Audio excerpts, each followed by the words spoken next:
wabarakatuh. Perkenalkan, nama saya Ayu Aida dari kelas 12E. Di sini saya akan menjelaskan sedikit tentang strategi penyebaran Islam di Indonesia. Penyebaran Islam di Indonesia berlangsung secara damai dan bertahap, melalui berbagai strategi yang efektif sesuai dengan konteks budaya, sosial, dan ekonomi masyarakat lokal. Berikut adalah beberapa strategi utama penyebaran Islam di Indonesia. Yang pertama, perdagangan.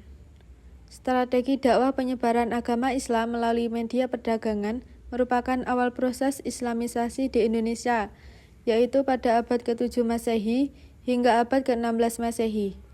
Bangsa Indonesia kedatangan para pedagang Islam dari Arab, Persia, dan India. Mereka melakukan kegiatan perdagangan di Indonesia dan menjalin hubungan dagang antar masyarakat Indonesia. Penyebaran agama Islam melalui perdagangan selain lebih menguntungkan, juga sangat efektif dan sesuai dengan karakter masyarakat wilayah pesisir. Jalur Islamisasi melalui perdagangan dikatakan menguntungkan karena para raja dan bangsawan turut serta dalam aktivitas ini. Para bupati di pesisir Pulau Jawa banyak yang memeluk agama Islam, sehingga memudahkan para pedagang Muslim dalam berdakwah. Pada saat itu, perdagangan internasional sebagian besar dikuasai pedagang Muslim. Yang kedua, perkawinan. Pedagang Muslim yang masuk ke Indonesia dilihat dari segi ekonomi. Mereka mempunyai status sosial yang lebih dibandingkan penduduk pribumi. Interaksi antara penduduk pribumi dan pedagang Muslim yang intens tidak jarang diteruskan dengan adanya perkawinan antara kaum pribumi dengan para pedagang Muslim. Selanjutnya, dalam prosesi perkawinan, pihak pribumi harus mengucapkan kalimat syahadat sehingga perkawinan ini menjadi media yang efektif dalam penyebaran agama Islam. Contoh para ulama yang melakukan pernikahan dengan masyarakat pribumi diantaranya Raden Rahmat atau Sunan Ampel dengan Nyai Manila, perkawinan antara Sunan Gunung Jati dengan Putri Kawunganten, perkawinan antara Raja Brawijaya dengan Putri Campa yang beragama Islam kemudian berputra Raden Patah yang pada akhirnya menjadi Raja Demak. Yang ketiga, politik. Proses Islamisasi melalui media politik dilakukan secara bertahap dan berkesinambungan antara penguasa dan pemerintah. Setelah penguasa atau rajanya masuk Islam, hampir pasti rakyatnya juga masuk Islam, contoh di Maluku dan Sulawesi. Selain itu, ada kerajaan Islam yang melakukan penaklukan terhadap kerajaan-kerajaan non-Islam, dan kemenangan membuat masyarakat secara bertahap masuk Islam. Yang keempat, pendidikan. Penyebaran agama Islam melalui pendidikan yang berupa pesantren.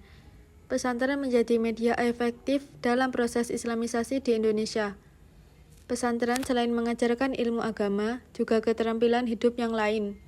Selain itu, juga menjadi tempat menimpa ilmu untuk para calon juru dakwah agama Islam. Di antara lembaga pendidikan atau pesantren pada masa awal perkembangan Islam adalah pesantren yang didirikan Sunan Ampel dan juga Sunan Giri yang terkenal sampai Pulau Maluku. Selain itu, di lembaga pendidikan pesantren, murid yang sudah selesai belajar akan dikirim untuk berdakwah ke seluruh penjuru Indonesia. Yang kelima, kesenian. Islamisasi melalui kesenian yang paling terkenal adalah dengan mengadakan pertunjukan seni gamelan dan wayang. Sebagaimana diketahui bahwa kesenian wayang dan gamelan digunakan Wali Songo dalam mengembangkan ajaran Islam. Cara seperti ini banyak ditemui di Yogyakarta, Solo, Cirebon, dan lain-lain.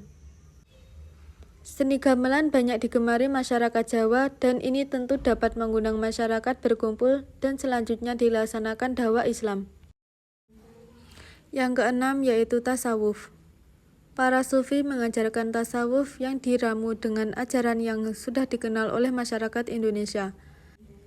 Seorang sufi biasa dikenal dengan hidup dalam kesederhanaan.